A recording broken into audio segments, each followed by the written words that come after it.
2nd of May, bank holiday Monday. It's going okay. It could be better. I feel like not much has been done over the space of like 1/3 of the whole year, which I've got a lot of catching up to do. So, and most of it has just been planning. I've been planning for quite some time, and when you plan for so long, you freeze in you get analysis paralysis, and you just don't get things done. But today it's been a good day. A landlord invited me to a property that I posted a note through a couple weeks ago because I seen it was getting refurbished, and he didn't get back to me. So what I did yesterday, I seen a car on the drive and I knocked on. Nobody answered the first time, so I opened the door just a little bit and just say, "Hey, who's in?" I didn't say who's in. I said, "Excuse me," and this guy goes, "Who the?" So long story short, he came out and said, "Hey, mate, listen, no word of a lie, all due respect, sorry to disturb you, but I posted a note here a few weeks ago and I'm interested in renting the property. Is the landlord renting it?" He goes, "Oh yeah, sorry mate. I thought he was a salesman." I said, "Yeah, no problems." So I give him my number, and then lo and behold, the landlord called me a few hours later after that, and then he told me, like, if you're about tomorrow, which is today, and I'll call you on short notice. So he called me like an hour before. And because I told him I'm going to be local, then I said, you know what, I'll pass through. So I passed through, and this is a property that's appropriate for a company let. For those who don't know what a company let is, it's basically different to a normal standard family let. Instead of renting to a family or young professional or student, you would actually lease it out to a company who would be in on that lease over a period of years or so. So it could be six, or it could be a couple of years, or 6 months, or a couple of years. And then I work with different companies where they would either be doing like service accommodation, where they do short-term lets, or they would offer it to support the living companies who house vulnerable children or adults or whatever it may be. But I discussed this over the phone to him, and he was familiar with supported living because he lives out of the UK and he does the same thing practically. So he's very open minded to it. But it all comes down to the figures. But it just goes to show, if you don't follow up, don't take things personal, still follow up, see if you can get something over the road. And that's it. And some of the day I spent just how can I say this? Like sorting out my automation within my business. And I'm not very techie at all. I've been using MailChimp and Zapier. My goodness. Like, that is a godsend. For those who want to, like, Zapier is like a software that talks to other software apps. It's like a middleman practically, and you need it to connect and talk and automate things. So I was using that, very productive. If anybody has any questions around that, then it's really helped me, because what it enables me to do is that whenever an investor signs up to either to have a consultation with me or strategy call, or even expresses interest, those details will go straight into my CRM system, and it logs that it's just a first entry, and then I can follow up on the back of that. It used to be like they used to sign up and then I'll have to kind of get their details and then contact them, but it wouldn't be logged into my CRM system. And then what I'll have to do is, when I contact them, then type their stuff into my CRM system. So all that time, there's a lot of time being wasted there. And every time within your business, if you're going through your week and you notice this is an actual ball ache, and then you procrastinate with things, you're like, where's the friction here? So you remove the friction by implementing different types of software that's going to save you time. And that's what I've been doing, just narrowing things down. Now, I'm not a techie guy in any stretch of imagination, but I've come to learn how to use it, because I've found out I've been wasting a lot of time. So, but this is so strange, because when I was starting out a property, people were doing this, but I never really understood why and how. And I just thought, you know what, forget, I was doing my own thing. Stupid, absolutely stupid. Ignorance is not bliss at all. But yeah, that's an update for me. I'm going fishing now, so And I have to apologize, right? Because the last video, week 2, my vlog, I didn't position my camera properly, and like people probably don't even want to watch it after that. But you know what? I learned, as I said from the beginning, I'm not, this is, everything is unscripted with this, just to get it out. And that's it. So, yeah, that's it. Until next time. A little confession as well. I feel like the way I've earned money over the period of like 10 years has always been in the form of, doing gas or plumbing jobs and earning money from that and my life. And it's been very difficult for me to transition from doing that and just doing the business, growing the business that I'm doing at the moment. Because I never really grew a business when I was doing my gas and plumbing. I was just working as a self-employed engineer. But I've really had to come to grips of how a business works, from generating leads to converting the leads and stuff like that. And it's just, I've had to learn business from scratch, and nobody's actually taught me how to do that. I've took 2 pence from here and 2 pence from there, but I have been very stubborn, and that whole process could have sped up, but that's what's kind of made it difficult for me to transition and do what I'm doing right now. Having a fixed mindset when it needs to be an open and a mindset that strives for growth and can be versatile and adapt. But yeah, I'm saying that because like the reason why I've been wasting a lot of time previously is because I haven't had the right systems in place. And I was at a networking event last week, and the gentleman only started kind of recently, but he knew about all the things that I've only just come to realize or take on board. I'm like, I feel like that guy's far ahead of me when he just probably listened and implemented the certain systems that were needed. So it just goes to show, yeah. Little confession. I thought I had to get that out there, so it's all good.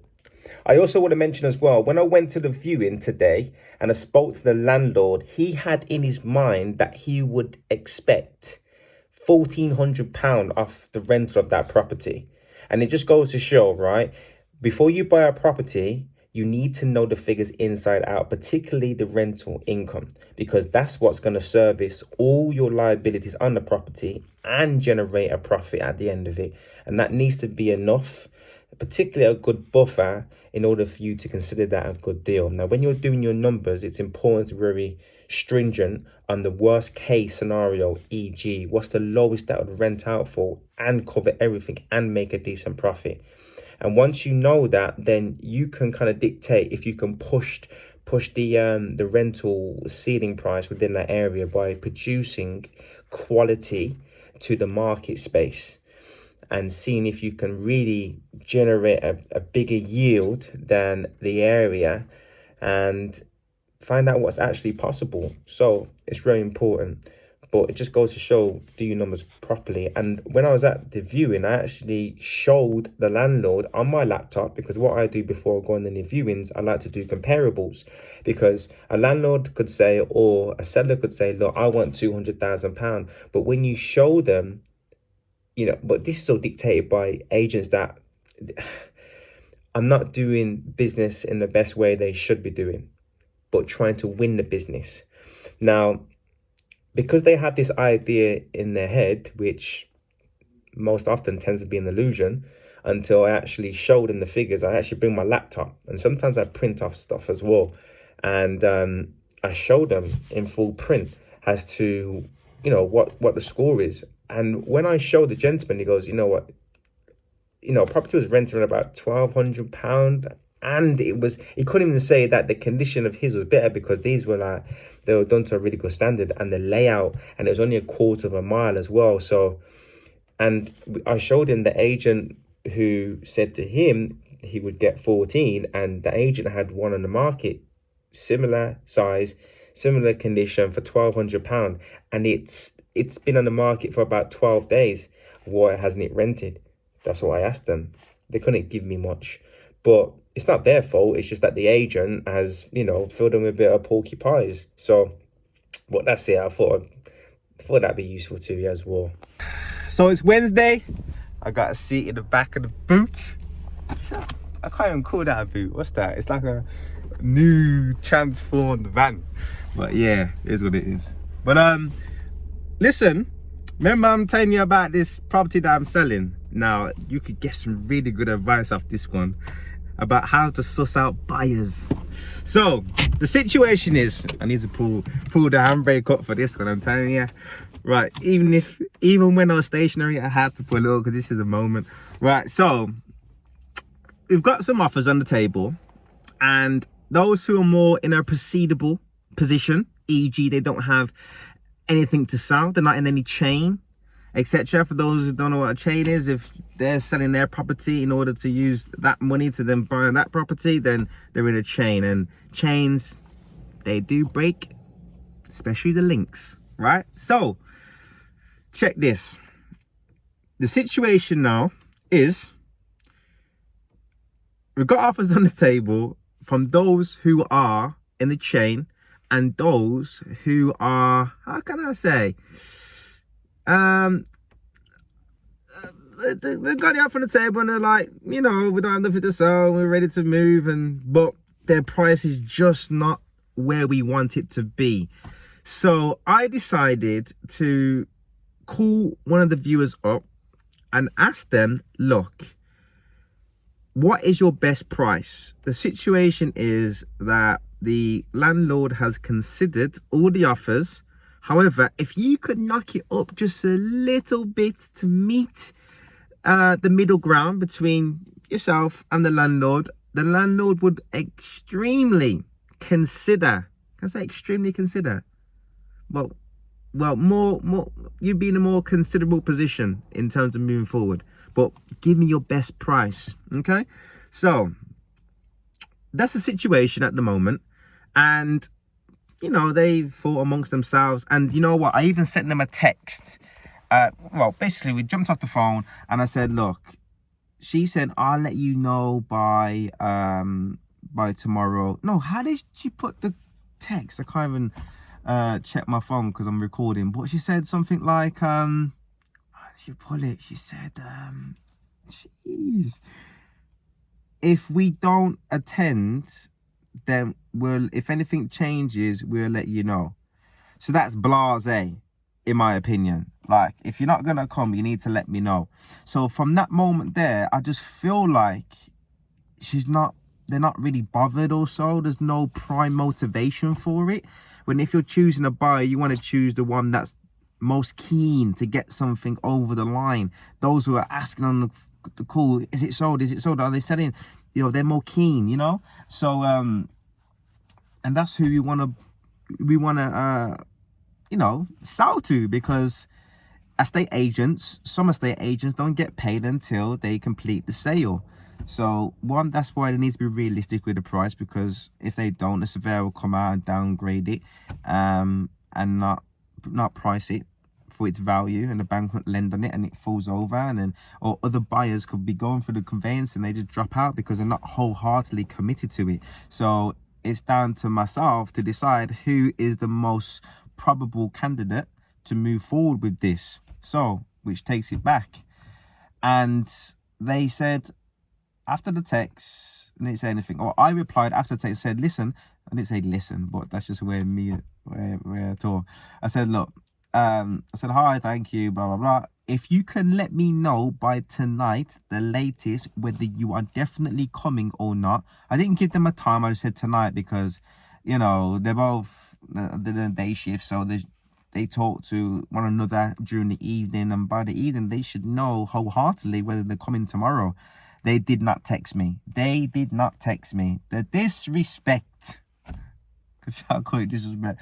Not so much disrespect, but it's decency. Like, but you can tell, like, where the keenness is. I'm not even too sure if keenness is a word, but if they're keen. I told you I'm not editing my videos extensively. I'll take little clips and I put at the beginning, but I'm Everything is unscripted. And the reason why, if you don't know, is because when I begin to start editing and making it perfect, I don't get the videos out. And I told myself I'm going to do this each week. Okay, so here it is. So that's a situation. I was kind of sussed them out. If they can't immediately text me and let me know out of decency, they're not really there. They're blasé, not bothered. So, but anyway, long story short, they came out for another viewing today. They looked around the property. Here's some signs as well. Like, they didn't remember the property too much, but it had only been like 10 days, right? So I'm expecting them to have a better vision of what it was like when they seen it. But no, and they haven't really seen many properties. So I'm like, what did you remember it? They just put the offer in just like, if it accepts, and they put a lower offer than the asking price. That's the reason why I've asked them to kind of up it. So where we are with that one, they looked around the property, X, Y, Z, and they got their eye, or shall I say eyes, on another property not far from here, but it's about 20 grand more. It's got more space, which is what they're looking for. For those who want, if you're selling, find out more about your client. Do your research. Why are they buying? E.g. their motivation. What's their pain points, what's the pros, cons, all that stuff, and you can make an informed decision how you'd like to proceed with them. Because if they don't go through, you don't eat. You know what I'm saying?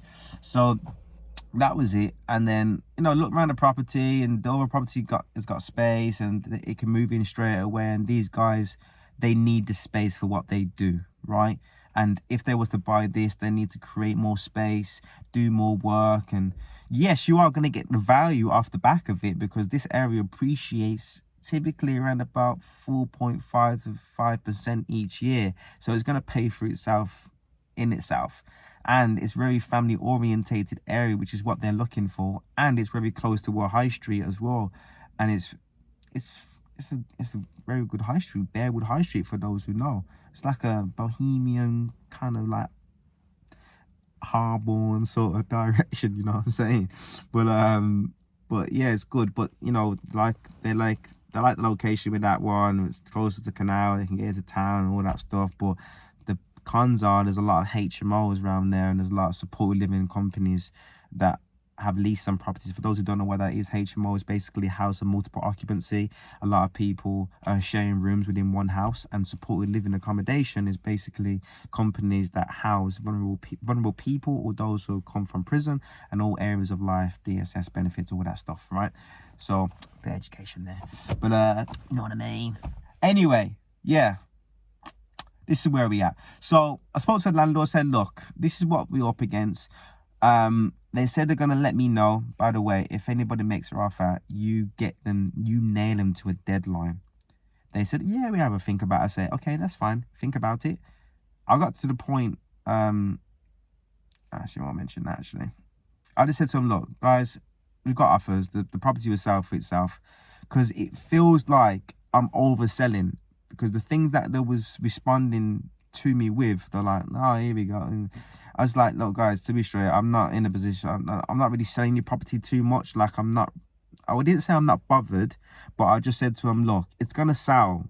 Like, it's going to sell. Like, it's just for you to be realistic about it and find out where your headspace is at in terms of moving forward with this. That's for you to make a decision.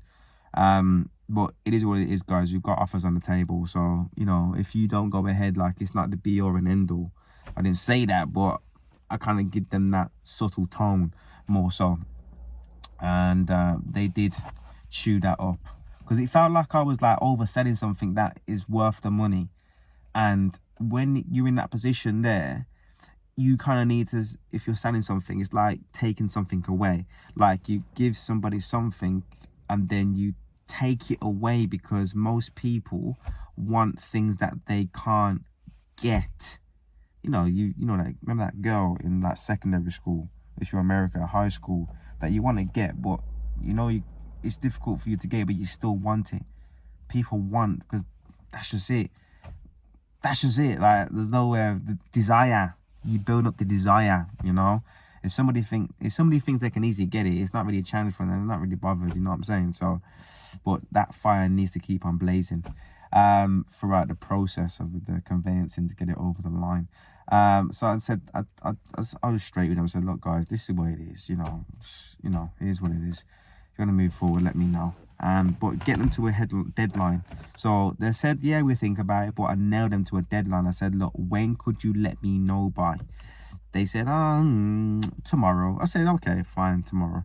Let me know by tomorrow, please. And that was it. So if they don't let me know tomorrow, then we've got other buyers, but they're in chains, you see. So, but they called, one of them particularly is, as I said, I'm partnered up with an estate agent on this one, because I'm in this for the long haul. I'm not a fly-by-night. So they're selling through the estate agent, and they've got offers on the table. Another pro sign as well of any deals, like if whoever's buying their property, if they're in a chain, there's too much chains involved. Who's buying their properties? Yeah, an investor, first time buyer, and it's both of them. So there's going to be no chain as long as they've got the mortgage in principle, and there's no reason why the bank wouldn't lend to kind of get that property. So they are in the prime position to get that property, more so because they are committed. The fact that they called up the estate agent to find out an update about the property, it shows the desire there. And there's not many properties on the market for this. So that's where we're at the moment. And we're going to wait till tomorrow to find out. We've asked the same person for their best offer. So once they give us their best offer, then we probably possibly go ahead with it, depending on what the landlord says. So yeah, good news. I hope you got some tips on that, because it's really good. So to summarize, qualify the buyers, find out more about their situation, how motivated they are in terms of getting the property. Secondly, if anybody's buying your property in a chain, make sure you qualify them that way, whether who's buying that property. And thirdly, how can I say, be a good judge of people, their intuition, their energy, and all that stuff. It really helps. But yeah, Wednesday, I've got a viewing today. An estate agent has showed me a property that hasn't got to the market yet, so I'm gonna have a look at that. First impression, I'm not too happy with the comparables. I took a brief look, but we'll see when I get there. So yeah, stay tuned. I'm also gonna call a few investors that I met last week as well. Find out if we can book a viewing or book some calls in for tomorrow.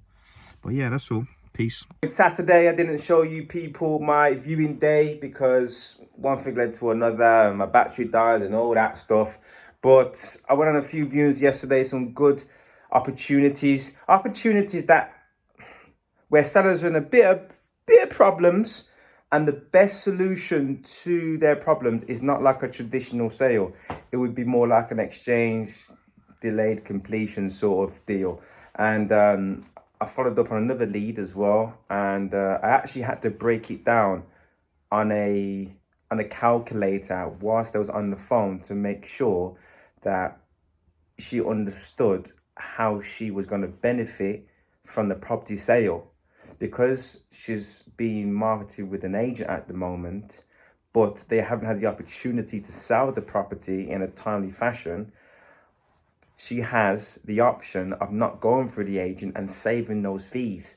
So the original price that she wanted, I said, if you was to, down to your discretion, not go through the agent, then that fee that you would pay to the agent, we can deduct it off the purchase price or the asking price, and you'd save yourself money. And we would save a little bit of money as well, but it would make it worthwhile for them, and they can eventually get the property sold, which has been on the market for a little while.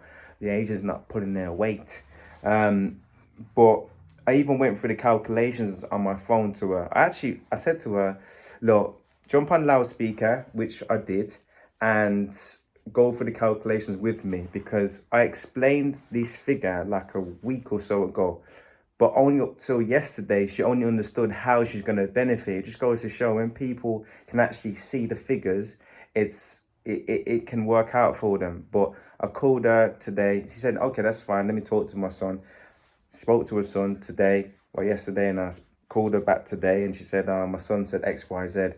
No. So I said, look, let me have a conversation with your son and find out how we can work something out, because it makes sense. And she has the bank knocking on her door as well. So urgency is very important. And it's a fair price for what it is. It needs a little bit of work and all that stuff, but it's all good. So those viewings that happened yesterday, the deal that I got on my line at the moment, and also we got an official offer for the property that I'm selling. But I called the other person who was interested with no chain, and she decided to up her price. Now, I didn't tell her what it sold for or what the offer was. I can't do that legally, right? By the way, every offer that's put forward must legally be sent to the owner so he can make a decision based off that.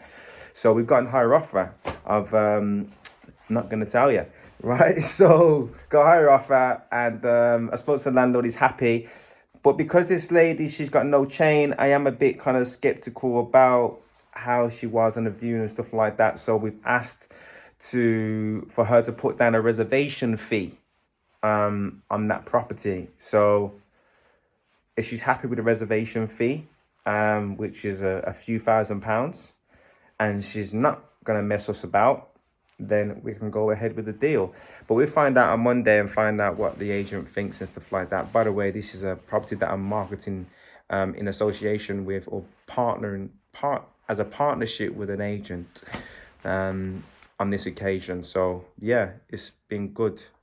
I'm just literally breaking down some Saturday. I've got a property networking event later on at the Property Circle. And also what I'm doing is I'm on my computer at this moment in time, just doing some, creating some, how can I say, some business operations where I'm looking for some virtual assistants so I can outsource some work. I haven't had much luck finding the right one in the last few weeks. So I just thought, let me automate a few things once again, put everything on documents in a flowchart manner so they know step by step what they need to do in what order, just in case if that one flops, I can use that information and just pass it on to them and they can do what they need to do. So I'm making sure everything is streamlined within my business, and I also need to start creating some other stuff as well. So that's what I'm doing for today, and yeah, it's been productive so far. This week has been okay. I might get some clips of the Property Circle's networking event, so yeah, it's been good. I went to the PIN network meeting, as you may know, but really, in my humble opinion, I didn't get my money's worth. I expected a bit more, really and truly, but the information was good. The presentation, there's my shirt in the background, so yeah. But yeah, it is what it is, really. You got to calculate when you go to networking meetings. You have to be very specific of what you're going for and who you want to get in contact with. And me, I was just trying to connect with some sources and also connect with investors that are investing in Birmingham, but not many were about. So I'm like, I wasted my time essentially. So, but yeah, it was okay. There's a solicitor from MS Law explaining a lot about lease options and EDCs and all that stuff. So it was good, it's worth time, but it was about 2.5 hours, and I thought to myself, you know what? I remember what Steve Bartlett said.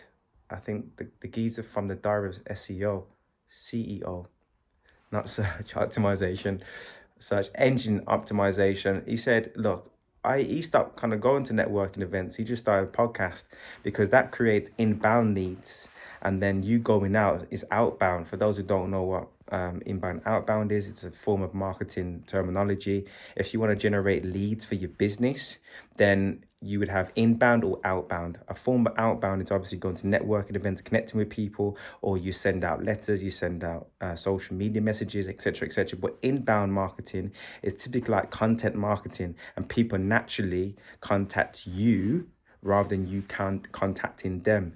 form of inbound leads is good because it warms up traffic. They like you and they like what you're producing. So therefore, it's more of a warm lead. It's like when a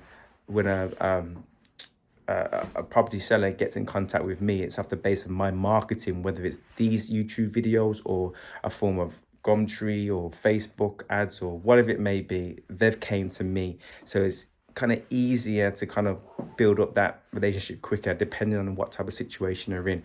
But that's all for now. But yeah, thanks for giving an update, because I told you I'm going to give you an update every single week. We went to 3 of his properties. We met quite a few of your builders actually. We met 2 different lots of builders because you had your laminated floor guys in as well. Yeah. The respect that they showed you showed me who you was. My properties, I've traditionally held them, but now I'm starting to flip because the market is so buoyant.